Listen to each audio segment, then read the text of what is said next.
Welcome back to the Real Estate Insider Podcast, the show where we highlight the agents who don't just close deals, they also carry people. I'm your host, Jared Sawyer. I've been in the mortgage industry for 22 years now, and what pushed me to start this podcast was simple. Social media loves horror stories. The loudest voices get the attention, but agents who work their tails off, serve with integrity, and quietly do the right thing don't always get their flowers. Today's guest is the kind of agent that the show is actually made for. Katie Darby has been in real estate for 10 years. Her story starts long before that, though. Finance degree, finance analyst, motherhood, entrepreneurship, building a drapery and upholstery business from scratch, moving her family across the country to Arizona without ever visiting, and then choosing to do real estate the right way. By starting the transaction coordinator, she learned the contract, learned the language, and the full process before ever representing any clients. But what makes Katie different isn't just her systems, it's her heart. She treats business like a ministry. She leads with service. She prays for her clients. She's built her growth through relationships, not just paid leads or advertising. And she's navigated every deal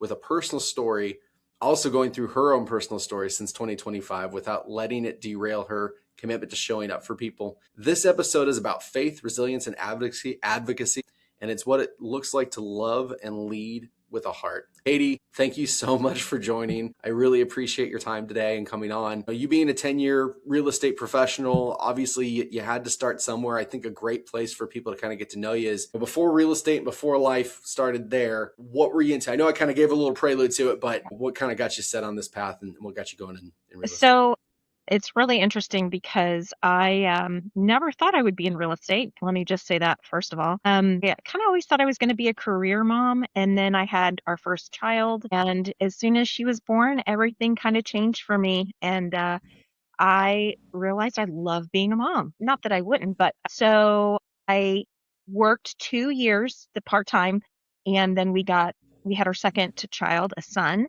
And at that point, I quit the financial industry because it was just like I had no heart for it anymore. I didn't love it. I loved my kids. So I started doing draperies out of my house, making them for my home. And when I started staying home, I got a referral of, hey, could you make something for me? And so that's kind of how that business started. I did it completely around my kids' schedule because for me, like being there for my family was my number one priority. And I have this saying that we learned a long time ago, which I'm so thankful for, is you can have it all, you just can't have it all at one time. And Mhm. I really lived by that because I wanted to be present for my kids. And I was a daycare kid, so I know what that was like. And so my husband and I decided to live on love for a very long time. We had two more kids, so we had four kids, and it was just like God just kept giving us opening doors that we never even thought imaginable. So when my Mhm. youngest went to kindergarten, I ramped up and I ended up joining a custom upholstery company that wanted to start doing draperies. So I ran their drapery department while they still had the upholstery side. And then 2 years later, my husband got an opportunity to move to Phoenix with his work. And here we are. We've been in Phoenix for about 10 years. And so it's been a wonderful opportunity. We're now empty nesters after 10 years. And so that has looked so different every single year because honestly, being a mom and loving the Lord and loving people is my number one priority. Real estate is second. And if I'm not doing the first well, then the second just doesn't happen. Sure, sure. So you have finance degree, Yes. then motherhood, Yeah. then taught yourself a sewing, Yeah. you're sewing and built a drapery business from scratch. Yes. Take me through kind of the maturation process. What did entrepreneurship teach you early on? It taught me several things. Number one is, well, so for like real estate in particular, it taught me that you have to have empathy for other people. And the only way that you can have that is to live that, right? And like growing up with my kids, the saying hurt people, it's so true. And so if you come from a place of always trying to understand and learn where people are so that you can meet them and hear them, and empathize with them, but then advocate for them. And that's the piece that I love the most about being an entrepreneur. When we moved here, I had some opportunities to go into design, working with like Hunter Douglas or California Closets. And I just thought the thought of working for someone was like, I thought I was going to be put in jail because my kids came first. My husband and my kids and my family came first. And I didn't want anyone or anything telling me what to do. I was disciplined enough. I knew what I needed to do and how I needed to do it. I just had to be willing to take the risk. And that was the biggest piece, is the risk of um, going out on my own, starting a business. But also, again, we took that risk for 15 years when I quit work. I mean, to support a family of 6 on one income and some extra income every now and again, that is not easy. So it takes a lot of No. creativity, it takes a lot of discipline, but it takes a lot of love. And we've had our ups and downs. When the market kind of went really far down, we went down with it, and so we slowly had to build ourselves out of that as a family. Took us 7 years to recover from that, but we did, and we're here to stand and show for it. So I was always kind of an average student. I never was like a straight A student. Oh, my friends were. I hung out with the right crowd. I just was always like, how do they do this?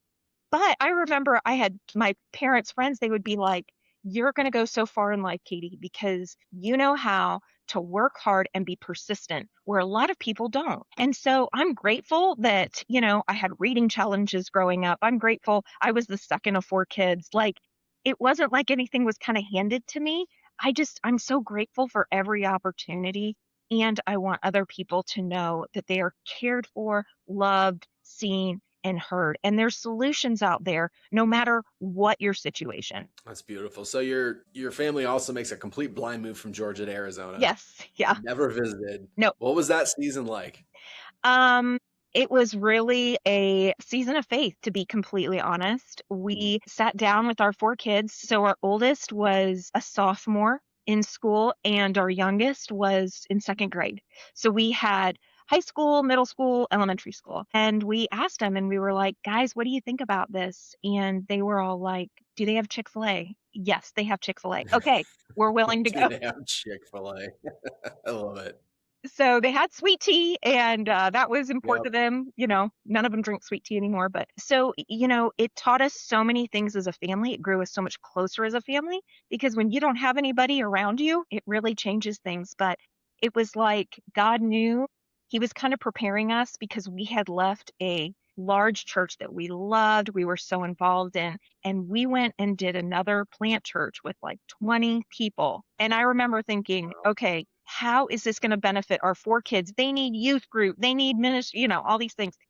But it was so beautiful. And then God was like, okay, you took that move.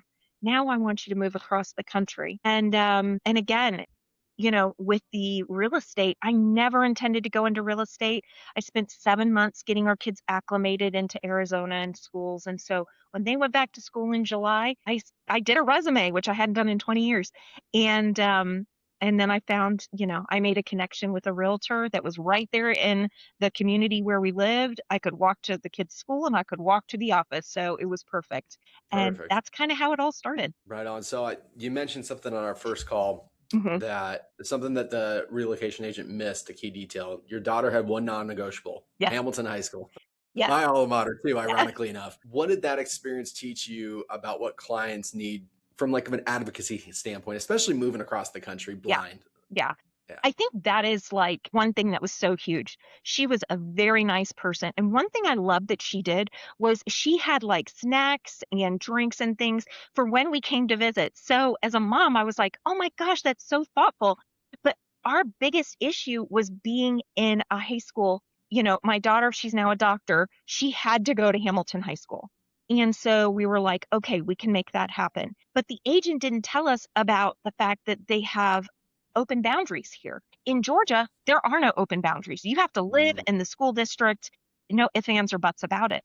So we ended up, getting a home in a community, which was fine and it was great.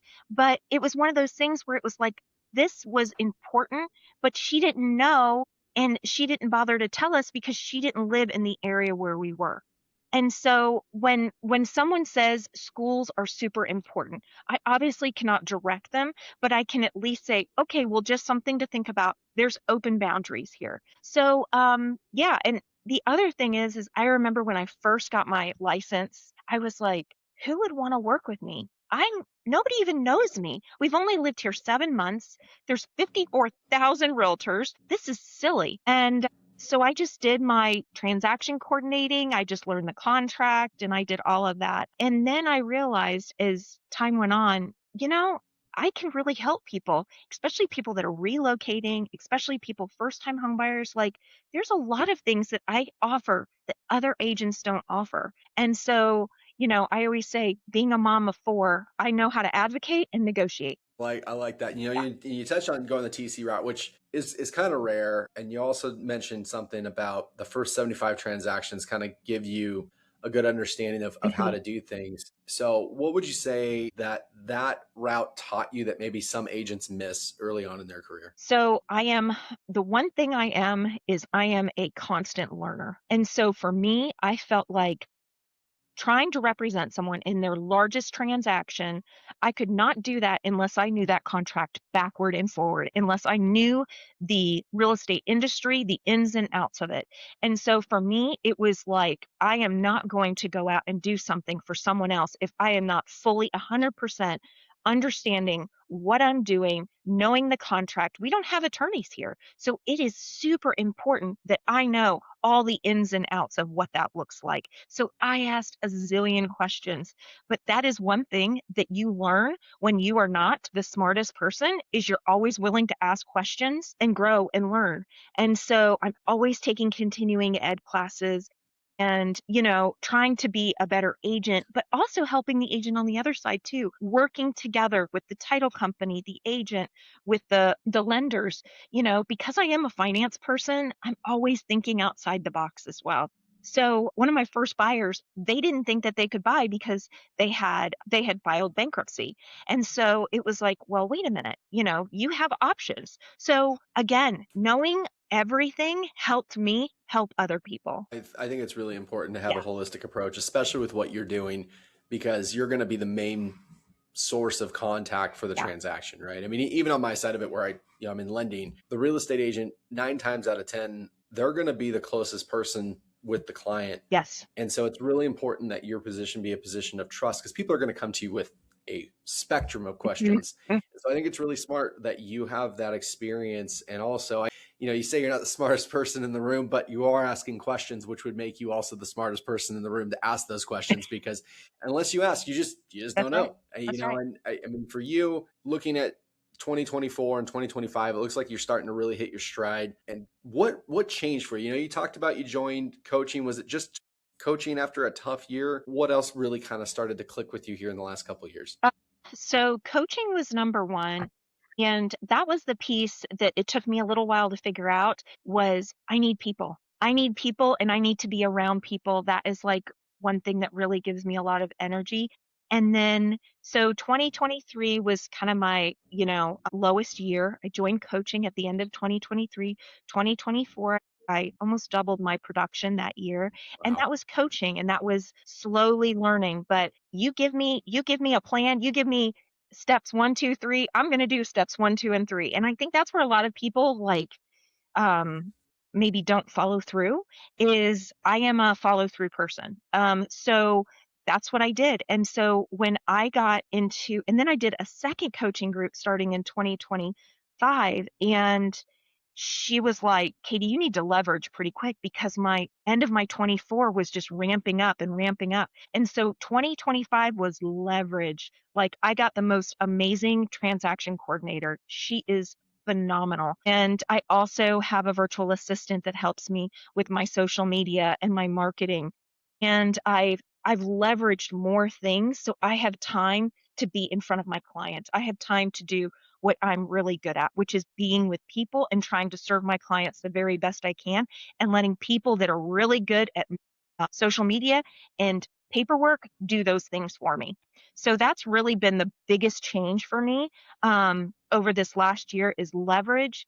And then moving into 2026, I want to again leverage my time, leverage my energy so that I can continue to grow my business again, but really provide the best client care possible. Well, I love to hear all that. And you nailed it. When you leverage and delegate, Yeah. to people that are good in their own fields. It enables you to be the best at what you do. You know, you talk about your business being a ministry, which is super powerful. What does that look like in real life? What makes your business a ministry to you? So, number one, everyone that all the referrals that I get, like all the clients I get, I could sit here and tell you story after story. I could write a book about how people come into my life for me to help them buy and sell homes. But it's all trust. People trust me. And a lot of the people that I help are, fellow Christians that, maybe go to my church or friends of friends. But some people find me on Google or Zillow based on my reviews. And so, I'm always like, interview people, make sure that there's a good fit, because sometimes we're not a good fit. And so that's the biggest thing. And so then it's about caring for that client. And again, like, treating everyone with care and professionalism is huge. And to me, that's just like a basic, like, Jesus talks about it's better to serve than be served. And so I always want to make sure that I'm serving my clients well, but I'm also serving the lender well, the title company well, like treating people with respect and honor. But then I also pray for all of my clients. They don't know that. But, when I am working with clients that are Christians, I will pray with them, because it is the one of the biggest decisions they'll make, and it's stressful and it's so anxiety driven. And I always say, I'm like, every agent should buy and sell every couple of years to remember what it's like to Right. move and to apply for a loan and to, get your house ready to sell. And so, it's always about making sure that I'm the right fit for that client and that client's the right fit for me. It's a mutual respect. And, you know, I'm so blown away by how the Lord has blessed my business, and the mindset of nobody will want to work with me. I'm not from here. I didn't go to school here. Was just garbage. It was garbage, because people need kind people that care about them and care about their situation, and that's one thing that I do. That's beautiful. For someone listening who wants to build a value-based business, Hmm. what do you think the first habit they should really adopt be Habit-based business. So I would for a say, faith-based business? Yeah. yeah. So my biggest thing is making sure that you treat your business like a business. Get up every morning. I mean, I am such a boring habitual person. Ask my children. I do the same thing every morning. I get up, I have my coffee, have my quiet time, go for a walk. I mean, it is like clockwork. But then I start my day and I treat my business like a business. So when I say I'm going to do something, I do it. And and if I don't have things to do, then I make sure that I'm doing something productive to help my business grow. And I'm also surrounded by other professional, successful agents. I am not going to be in a room with people that are complaining, with people that are saying the sky is falling and all of that. That is something that I will not do, because I have learned being around those kind of people will only bring my business down. So I want to be around people that are uplifting. But for me, so for example, I never miss a Tuesday, because Tuesday mornings I lead a Bible study on Tuesday mornings. And Tuesday evenings, we host a small group in our home. And Sunday mornings, I'm not missing church. Like, there are things that are non negotiables for me, because they are the number one priority in my life.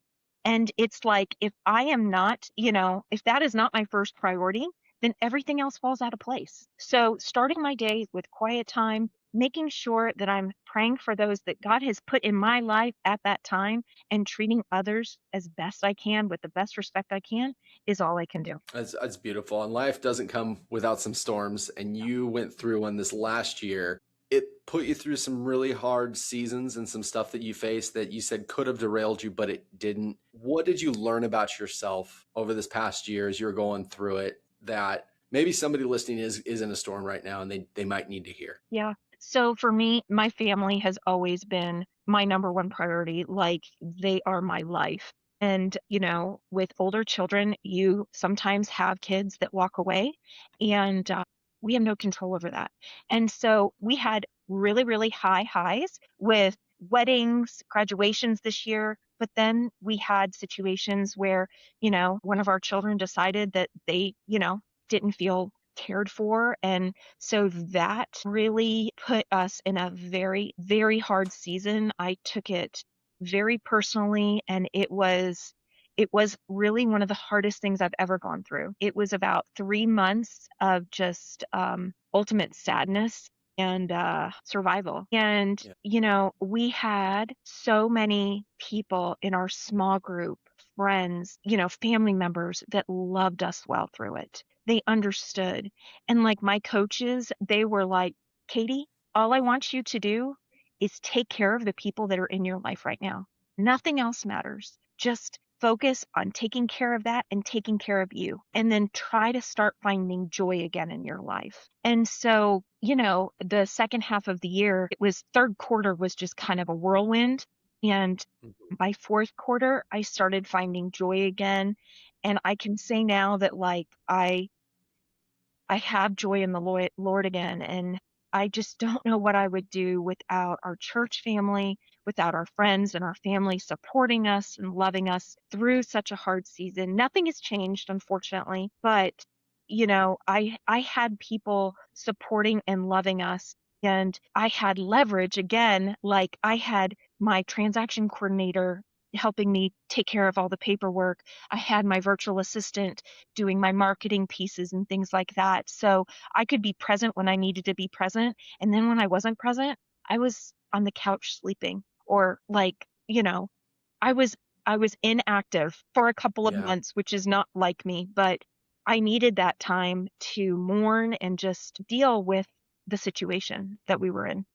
People I don't think quite understand the impact going through storms have, especially when you're running your own business. Yeah. There's no PTO, there's no bereavement. It's either you work or you don't. And you're providing for your family. So, our job is the front of our business, right? It can be really difficult because sometimes we don't want to be in front of people. No, Sometimes I we're didn't. dealing with our own things Yeah. and our own storms that we're dealing with. What kept you going even when you didn't want to do it? Just really the faith. It was the faith of my husband and I are so much stronger and closer because of this. And it was literally get my shower, get dressed, go do what I need to do, and then come home and go back to the couch. Like it was really survival mode at, at the worst part. I literally did what was necessary, and then I did what I needed to take care of me so that I could get back to being the best version of myself. And again, it was prayer, prayer, prayer, like all the way through, and being carried by fellow believers and friends and family that believed in us and loved us and that helped get us through. And even people that knew the season that we were going through, they were still referring people. Like I was still getting business. So it was like, it was so cool. And even some of my clients knew, very few, but a few knew what was going on, and they were praying for me too. Like, how beautiful is that? That's amazing. Yeah. That's absolutely amazing. And it's a testament to really, you're not just building a business, you're kind of building a community Yeah. in a lot of ways Yeah. because when you get God involved in the nucleus of anything that you're going to do, it's going to connect people. Yeah. And that's why I think it's so powerful that, especially with other believers that you work with, where you can have those conversations, you can pray with them. God's a part of the transaction and really should be because it's a big deal. And there's a lot that goes into it. But I think the other piece to that is when you do face storms, and we all do. I Yeah. mean, that is a guarantee in this life that sooner or later you're going to deal with something that you really don't want to deal with. Hmm. Having that community that you've built is a testament to how you've structured your business in a lot of ways. Yeah.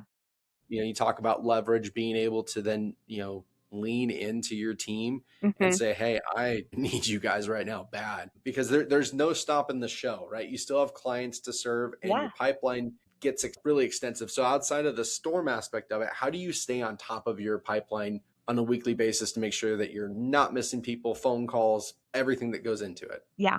So great question. That is where I feel like I have really grown this year, and it's through my CRM. So I really have my assistant, she helps me with maintaining my database, but I have like certain things that I want to do every month, which is doing dropping off little gifts to certain clients, having lunch with friends and past clients. And the thing is pretty much all my past clients become my friends. So I have certain things that I have to do every week. But you know what? It's all things I love doing. So it doesn't bother me getting in front of people, talking to people, making phone calls, checking on people, and then just being a resource. That's a huge thing for me. I never want kickbacks or anything like that when I'm referring people, a roofer or a painter or anything like that. I just want them to take care of my clients the way I would take care of my clients. So I always want people to call me if they need, like, I had a friend that, when we had that huge rainstorm, her roof Mhm. leaked. And so she was like, I don't even know where to start.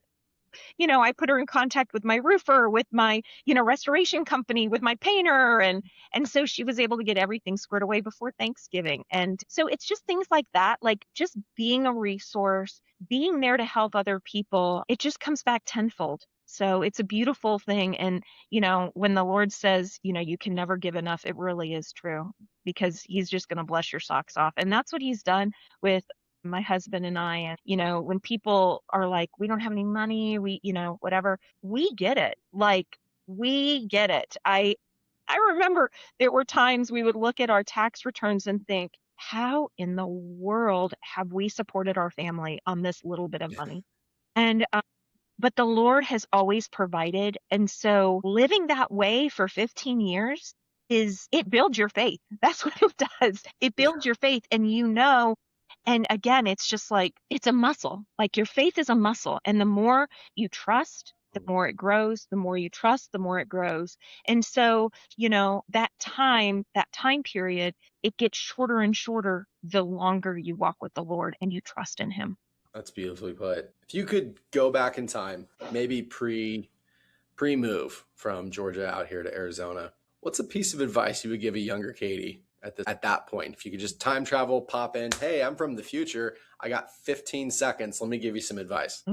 Great question. Our life is so different now. You don't know what God has in store. So one of the verses is, I will do immeasurably more than you could ever ask or imagine.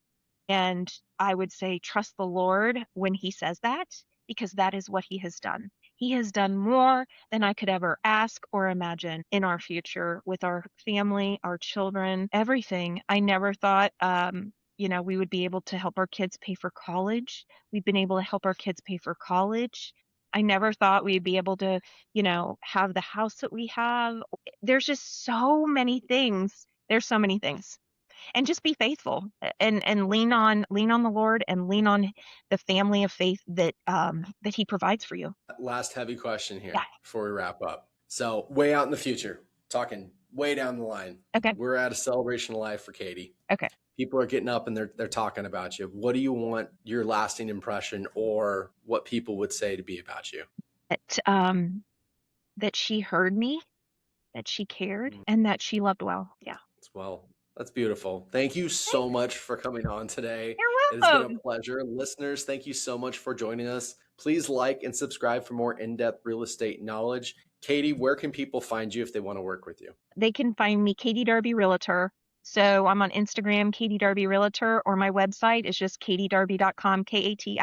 And I will make sure that her information is posted here in the description as well. Once again, I'm Jared Sawyer. Goodbye and take care. Thanks so much.